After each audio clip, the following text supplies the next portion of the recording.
Macquarie, a young crew. They won the Australian Championships last season, came third this year, expected to really challenge in this series. The skipper is Mick Lane. Most boats out there can do it. I think every person in the 18s is a good sailor. It's just a matter of working out how to sail the boats first so you can actually get your head out of the boat and become tactical. If tactics and wind shifts and a bit of the game of chess comes about it, it sort of opens up the field a bit more and other people can get in there, including us. Hugh Stoddard skippering ASCO. They've been at the top of the fleet quite a few times, but they've never managed to get themselves a World Championship title. I guess the main thing is, play the percentage game. It's one or two bad races that generally put you out of it from a regatta perspective. So, unfinished business, I guess. Just want to give it one more tilt at least. So. The fourth race of the series was sailed in a lovely nor'east sea breeze on Sydney Harbour. This is the classic wind, and it was definitely an important race in the series. We really needed to see Fiat bring the challenge to Channel 7.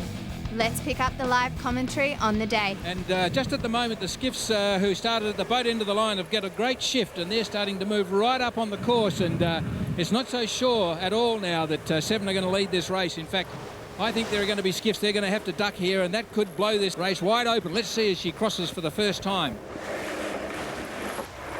They're also going to just cross Fiat, and I wouldn't be surprised at all if they don't just dump it right on top of them here and start to feed a bit of gas back to them. Here they go, tacking right on top of them. And this is where Sevi Jarvan's great experience in match racing is putting him in good stead. He knows where he's got to put himself, and so great race though. We've got a contest on our hands here, and at the moment 7 narrowly ahead of Fiat, narrowly ahead of Macquarie.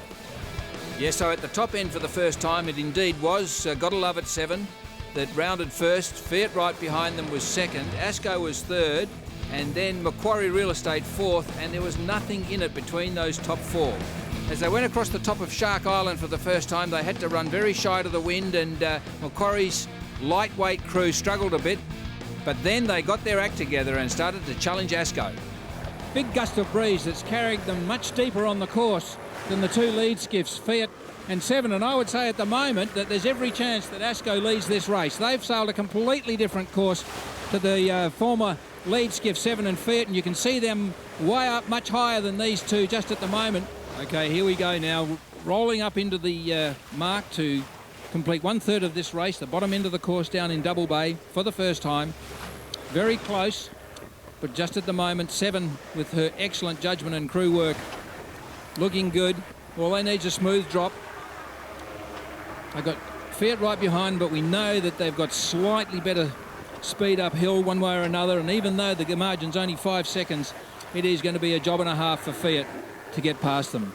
So Fiat forced 7 to tack a few minutes ago, and that's because Fiat went out to the right-hand side indeed. 7 forced them out to the right-hand side, tacked in their face, forced them out to the right-hand side. Fiat came across and forced 7 to tack, and straight away we're seeing that whilst Fiat might have slightly better height, in other words they're sailing a bit closer to the wind, 7's got more speed. So this will be very interesting at this point as they come across to the headland, and Fiat choosing to tack now. Beautiful tack too, smooth and just accelerated out of it beautifully. Same on 7. Beautiful crew work by both teams. Okay, here it is, the tacking duels at the top end, and Sevi Jarvan's left the gate open there somewhat for Fiat, because we know Fiat's sailing very high, and Sevi chose to tack slightly underneath them. They're approaching the top end of the course for the second time, so that'll be the halfway mark of this race. And he's left enough room there for Fiat to get up inside him, and in fact now I would say it's impossible for 7 to tack until Fiat tells them they can. So Fiat's got right of way here, and she's got the height to carry this. So Sevi made a little mistake then. He tacked just a little bit too early. He wasn't able to feed gas back onto the sails of Fiat, so Fiat has control at this point in time. In the background you can see that both ASCO and Macquarie are still right in this race, and the more the front two battle it out, the more they've got a chance to jump in and steal the thunder.